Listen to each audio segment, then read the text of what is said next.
Welcome, CSL Greater Baltimore. So today we're sort of continuing our conversation from last week with that whole thing about paradox, if you remember. This week we're talking about transcend and include. Now, even though this is what the description says, I'm going to need you to follow along because some of the stuff that this is saying, we're going to transcend it. We're going to include it, but we're going to transcend it. So anyhow, the spiral dynamics model is one tool that expands our awareness. It is an evolutionary spiral that expansively transcends and includes, ideally, the best of what has come before. We are called to transcend our old non-life-affirming paradigms of being and develop new paradigms that include only those elements that are life-affirming and life-supporting, and as such, serve the evolution of our individual and collective consciousness.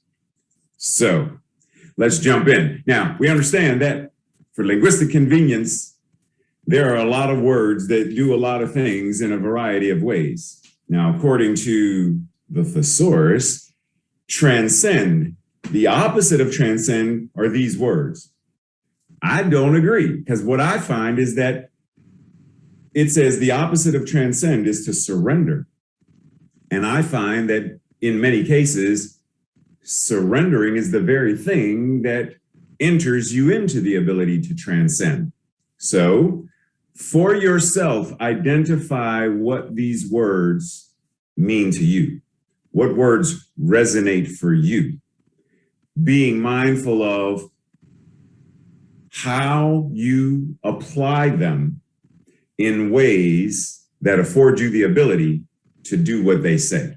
So in other words, what does transcend mean? To exceed. To exceed what though? It means to surpass. Yeah, but that's sort of like what we talked about last week about reaching higher when there's not really anything higher. Transcend means to overstep. You overstepped your bounds. Well, is that really what transcend is? Right? So for yourself, think about what each of these words means. Include, transcend. So rather than simply basing it on the culture and society's definition, right? Because we say reaching higher, we talk about paradox, we're talking about transcending and including. So rather than taking the dictionary definition, identify your own spiritually active and motivated definition and meaning that is going to afford you the ability to do what it is you desire to do. Okay, so let's be clear on that. Just because they say this is what it means doesn't mean for us in this spiritual path that this is the most accurate or effective way of living, moving, and having our beingness. Moving on.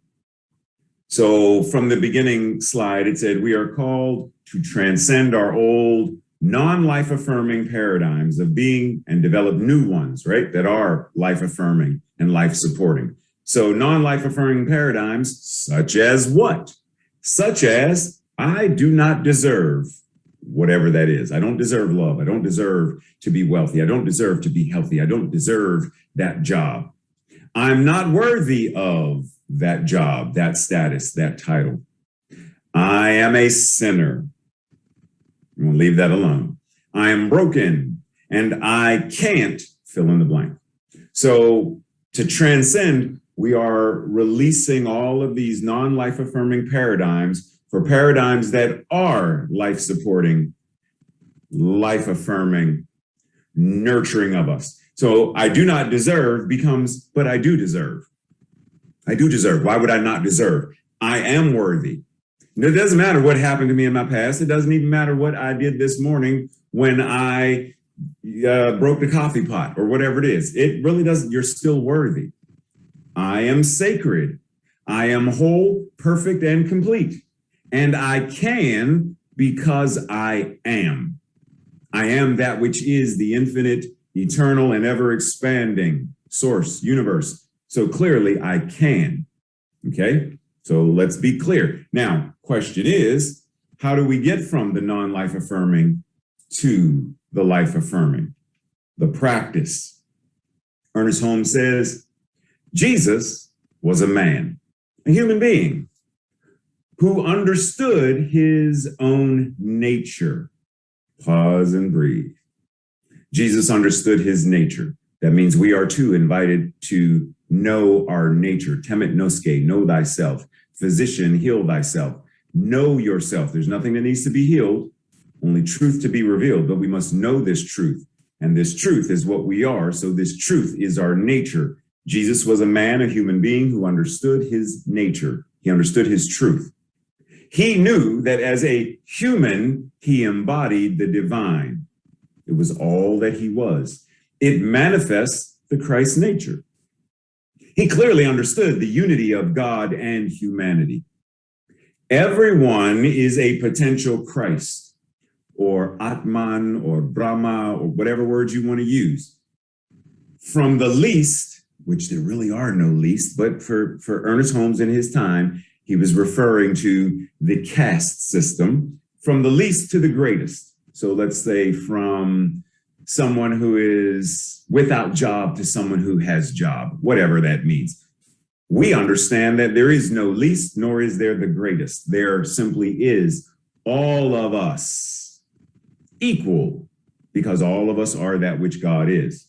The same life runs through all, threading itself into the very patterns of individuality. So how do we move from this non-life affirming to that which is more life affirming? Starts off by understanding, getting to know that which we are, getting to know our nature, and then recognizing the truth of that nature. We are both human beings and God being human beings.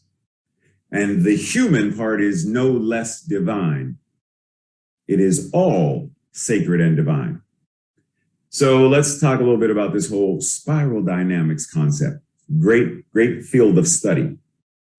And it basically demonstrates that as a culture evolves, as a civilization evolves, as a structure, whether it's religion or politics or whatever it is, evolves, it moves from this baser level, the archaic, the instinctive, where survival must be. Like we must stay in the cave because the saber-toothed tiger might get us. So survival at all costs. But then we move up, and then we move up, and then there's being authoritarian, right? And then there's moving up, and then there's more. It's based on the community. And then you move up and you move up, and now it's more holistic. All of the ways we live and move and have our beingness can be seen in this. And as it said in the beginning in that slide, ideally, when you move to the next level up, so if you start in beige and you move up to purple, you are taking the best of the beige, the instinctive, with you as you move up to the dominant. And you're taking both of those as you move up to the systemic, like you're moving into the holistic. So you're bringing the best of the buffet with you. Like that's the general idea. But oftentimes we get stuck on this because this is, once again, it's a hierarchy.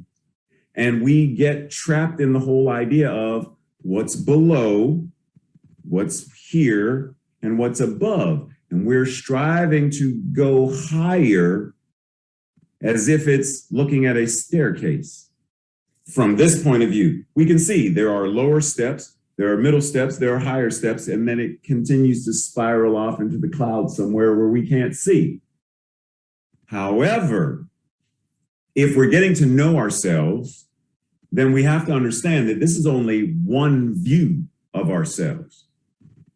There are multiple ways of seeing ourselves. There is a view where you are seeing the entire staircase as one complete spiral. Rather than levels, they are now a flat, right? It's a flat spiral, not a spiral up, but a spiral out, which we recognize in nature. There are many ways that this imagery, this symbolism, this truth is demonstrated, where we recognize it's not about spiraling up or spiraling down.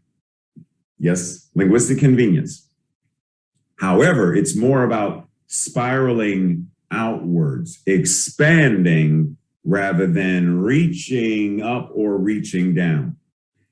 Joel Goldsmith says, all that anyone possesses is the unfoldment of their own state of consciousness. And we can have much more as we desire by enlarging the borders of our understanding and realization. The unfoldment, the outward movement, the spiraling outwards and expanding rather than up or down, rather than a hierarchy.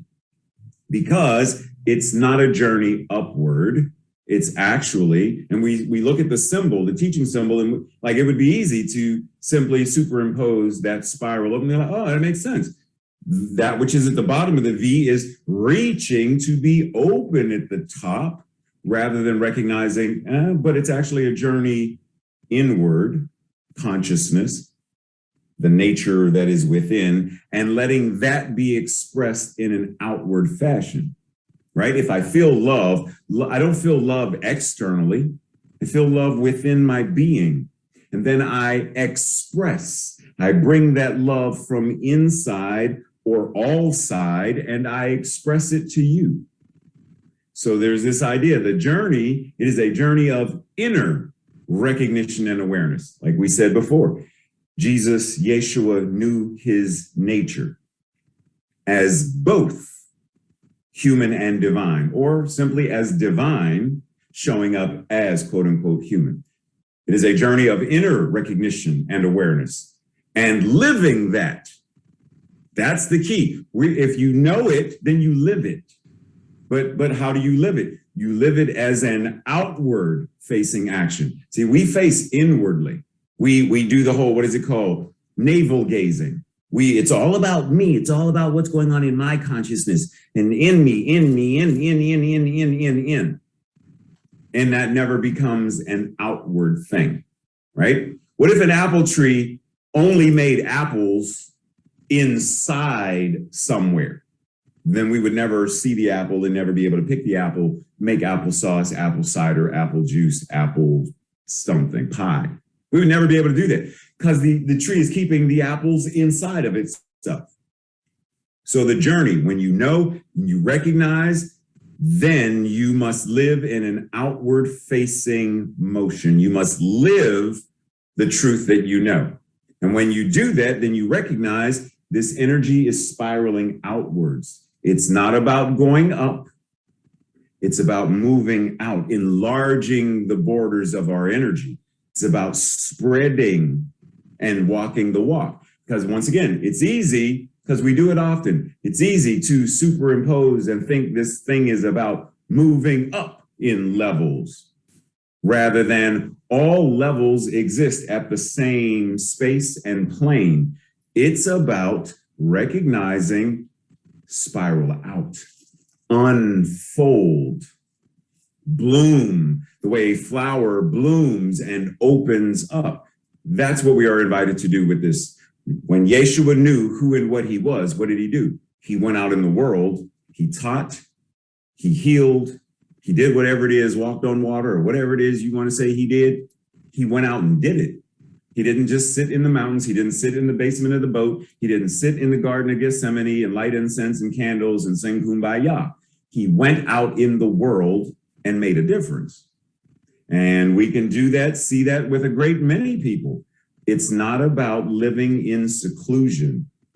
It's about including the collective and living from that space, living from that awareness. Lionel Corbett said, an evolving consciousness provides a particular understanding of the individual's place in the world. The soul, or transcendent self, is that aspect of the psyche that feels as if it is personal. It cannot be divorced from the totality of the larger consciousness of which it is a part.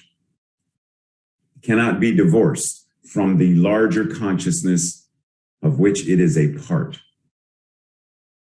We see the universe. We see the planets, the stars, the various gases, etc., that make this all up. But as it says in our Declaration of Principles, the manifest universe is the quote unquote body of God. Well, if it is the manifest universe is the body of God, then that must represent some aspect of our truth as well. If this is the body of God, and this is the body of God, then it is showing me some aspect of myself. And this is not a spiral up. The galaxies, the universes spiral out, they expand. So where am I invited to live as an expanded being, not an inward facing being, not completely externally facing, but balancing yin yang, balancing both and. I have an inner life and an outer life. I have an individual life and a collective life. And ours, this journey, is how do I align and balance both of those? Let's go back to Yeshua for a second. Do we not know or remember there were times when he was out with the multitude doing whatever they do at the weddings, at the feeding of the 5,000 and all the stuff. And then there are passages where he said, and Yeshua said, yo, I need some time to myself. And he went away to meditate. He went away to pray. He separated himself to realign whatever, because it doesn't specify exactly what that meant, but he went away to be with himself, by himself, to align with his quote unquote higher self, right? To get back on track, to plug in, to recharge, because that recharging is important. He didn't stay out there and keep on running, doing. He wasn't obligated to run. He knew there was a time and a place to do this, but then come back and take care of himself. To do this, but then come back and take care of himself. So there is this balance between when am I to do and simply be. When am I to give and when am I to receive? It's a balance. Course in Miracles says, and I love this part, awareness/transcendence. So transcendence is awareness. Brings something of another dimension to the three-dimensional human being. In this awareness, there is wholeness. In this awareness, there is totality. Awareness is of one life, one God. Breathe. Because this idea of transcending is simply that. It's awareness. Now, if I ask you, what is this? Your answer may be simple. It is pi. Yes. However, symbolically, what many of us tend to do is we see it as God, me. And me is separate, divorced, apart from, disconnected, and alone from God. There's separation from. Okay, yeah, I hear you. And it's because that's what we are conditioned to believe. But be mindful that, remember that, as it just said, we cannot be divorced from, we cannot be separated from. And it doesn't matter how the pie demonstrates or shows up. Nonetheless, is it not all still some form of pie? Doesn't matter how God shows up. Is it not still some form of expression of or demonstration of God? Is it not, however it's showing up, a perfectly incarnating expression of the one? All things are perfectly incarnating expressions of source. All of it.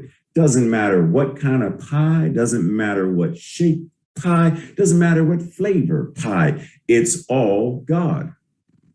And it is, because it is all God, it is inseparable. Each one of us also.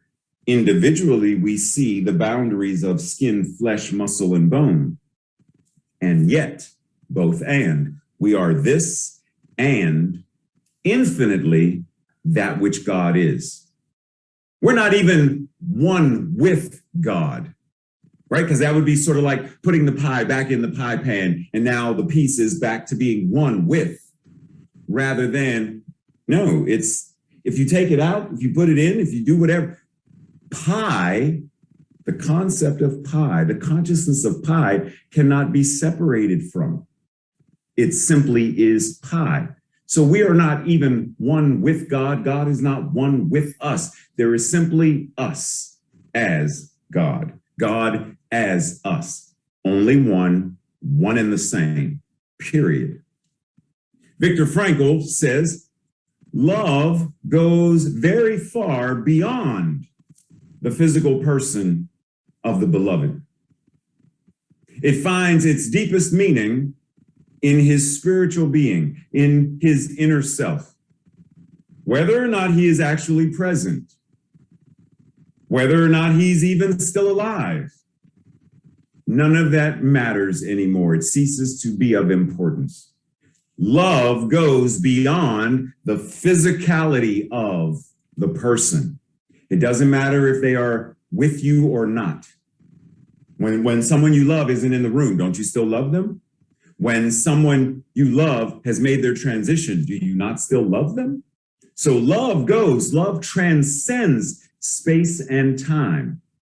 It goes beyond the physicality of the person that you love. How are we invited to step further and deeper into that consciousness? Simply recognizing, as Sensei Daisetsu Hyaru Suzuki says, who would deny, check this out, who would deny that when I am sipping tea in my tea room, I am swallowing the whole universe with it? And that this very moment of my lifting the bowl to my lips is eternity itself, transcending time and space. Sipping coffee, sipping tea, sipping water, gardening, drawing, reading, this ability to envelop the whole universe and eternity in this present moment exists with everything we do. He's referring to drinking tea and is able to go beyond the limitations of time and space into the transcendent awareness of the universe simply by sipping tea. The practice. How do I engage in loving beyond boundaries? How do I engage in recognizing spirit beyond boundaries? How do I engage in seeing both the individual and the collective, and including both and in my daily experiences? Reverend Dr. Raymont Anderson says, the actual goal with transcending and including is reaching the point of awareness where we understand that we are an individual and collective. We are equally one and the many and the one. And we shift from being so inward focused that we are no worldly good to the collective. Our work most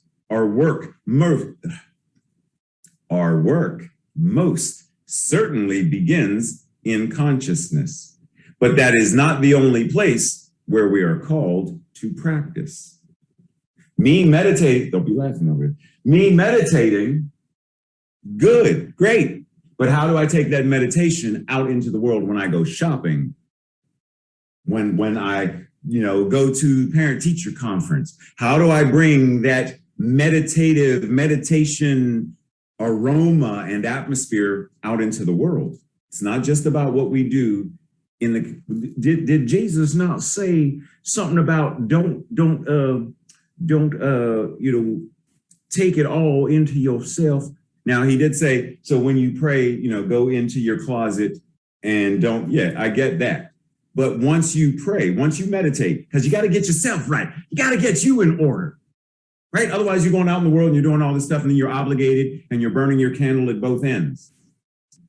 So you go into your closet, you go into your solitude, you go within, get into alignment, get clear, get purposeful. And then you open the closet doors and you go out into the world. You go out and interact with the tax gatherers, the prostitutes, and all the other people like Jesus did. You go out there and you talk to the Sadducees and Pharisees.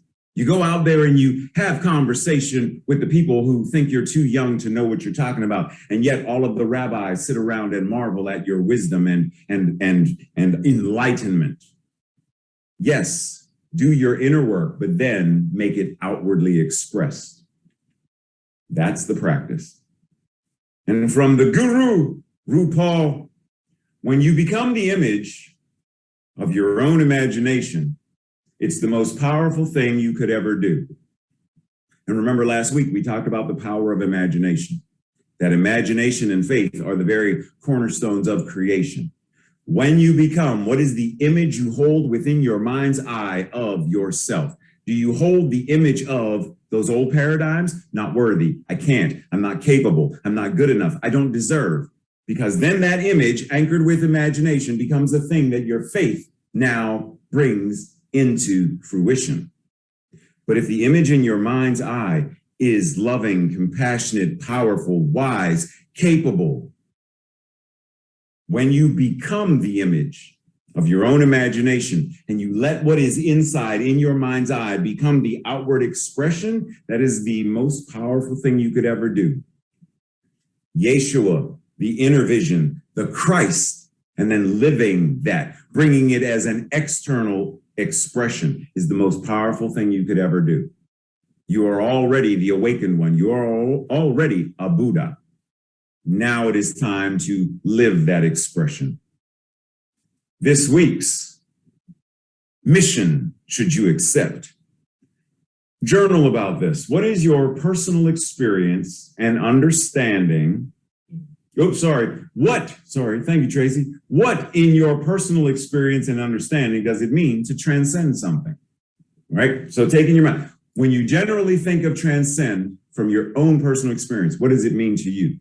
Is it as a concept, a belief? Is it a paradoxical idea? Is it a worldly condition that you think about transcending? I want to transcend my money situation. I want to transcend racism. What is it that you, in your own personal experience, your own personal understanding, what is it that you desire to transcend?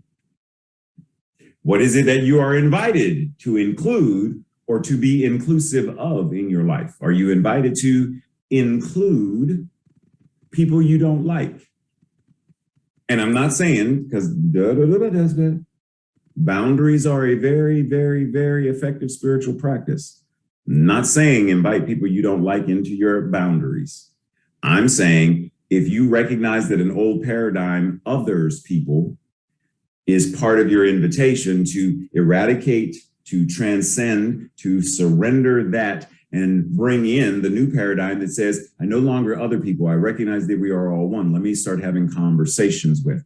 And if I may mention this, and hopefully Fifi won't get mad at me, but Fifi recently mentioned engaging in conversation with someone of a different ethnic background, a different race, and going there with the conversation, like heated and fierce conversation around what it means to be white or black or like all of this.